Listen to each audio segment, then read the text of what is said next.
Welcome to ஆராஸ் kitchen. நம்ம இன்றைக்கி திடீர் தக்காளி ஊறுகாய் எப்படி பண்ணலான்னு பார்க்கலாம். அதுக்கு நான் இன்றைக்கி ஒரு 15 தக்காளி பழத்தை எடுத்திருக்கேன். அதோட காம்பை கட் பண்ணிவிட்டு குட்டி குட்டியாக தக்காளி பழத்தை கட் பண்ணிக்கோங்க.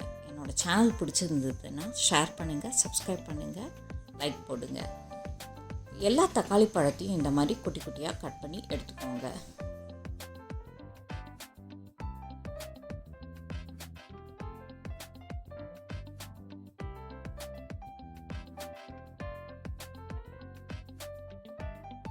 இந்த தக்காளி ஊறுகாய் நமக்கு எல்லா விதமான வெரைட்டி ரைஸுக்கும், இட்லி, தோசை, சப்பாத்தி எல்லாத்துக்கும் தொட்டு சாப்பிட ரொம்ப நல்லாயிருக்கும். கொஞ்சம் காரசாரமாக நல்லாயிருக்கும். நமக்கு ஈஸியாகவும் ப்ரிப்பேர் பண்ண முடியும் நம்மளால்.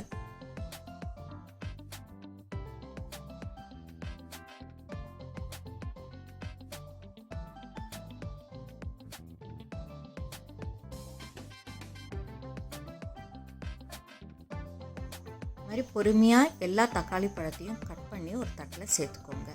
இதுக்கு தேவையாக ஒரு கைப்பிடி கொத்தமல்லி எடுத்துருக்கேன், அதையும் கட் பண்ணி வச்சுக்கோங்க.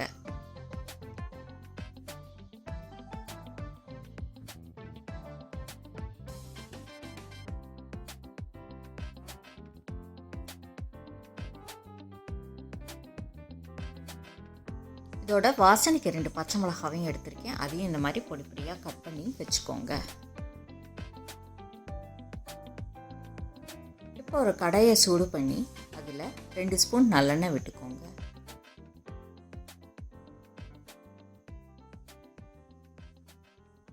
எண்ணெய் காஞ்சி வரும்போது ஒரு ஸ்பூன் கடுகு போட்டு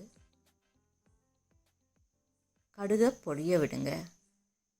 கடுகு பொரிஞ்ச உடனே ஒரு 3 சின்ன கட்டி பெருங்காயத்தை போட்டிருக்கேன், அதையும் நல்லா பொரிய விடுங்க. இதோட 1/2 ஸ்பூன் உளுத்தம்பருப்பு சேர்த்துருக்கேன். இதோட ஒரே ஒரு வரமிளகாவை கிள்ளி போட்டிருக்கேன். இது எல்லாத்தையும் நல்லா கிளறி விடுங்க. உளுத்தப்பருப்பு செவந்த உடனே நறுக்கி வச்ச தக்காளி பழத்தை சேர்த்துருங்க.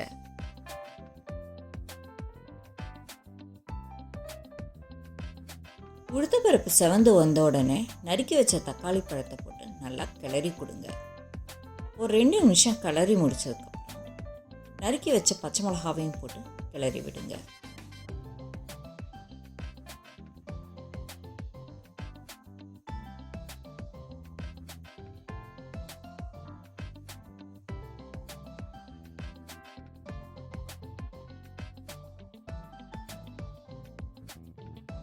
இப்போ இந்த தக்காளி ஊறுகாய்க்கு தேவையான 1/2 ஸ்பூன் உப்பு போட்டு அதையும் நல்லா கிளறி கொடுங்க.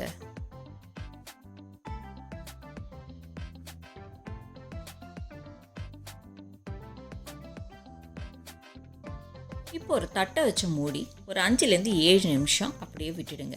அடுப்பை கொஞ்சம் சிம்மில் வச்சுக்கோங்க.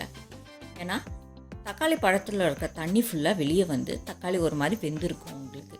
இப்போ ஒரு கரண்டியால் நல்லா இந்த மாதிரி ஸ்மாஷ் பண்ணி விடுங்க.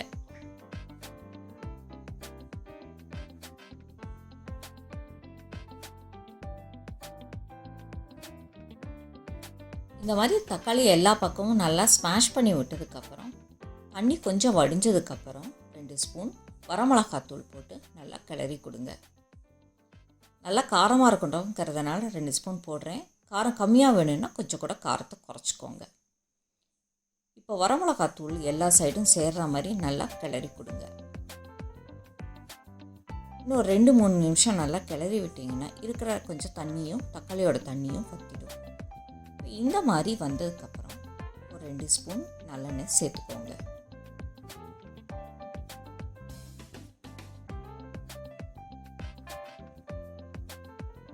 இதை நல்லா நல்லெண்ணெயை எல்லா பக்கமும் சேர்ற மாதிரி கிண்டி கொடுங்க.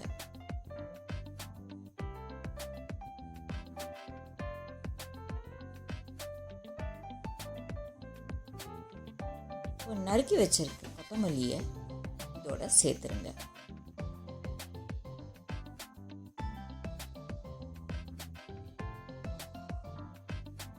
கொத்தமல்லி போட்டதுக்கப்புறம் நல்லா எல்லாமே கிளறி கொடுங்க. கொத்தமல்லி எல்லா பக்கமும் நல்லா சேர்ந்து வரட்டும் நமக்கு. அவ்வளோதான், நம்மளோட தக்காளி ஊறுகாய் ரெடி. இது மிஞ்சி போனாலும் 5 to 7 மினிட்ஸ்க்குள்ளே ரெடி ஆகிடும். நீங்களும் ட்ரை பண்ணி பாருங்கள், சாப்பிட்டு பாருங்கள்.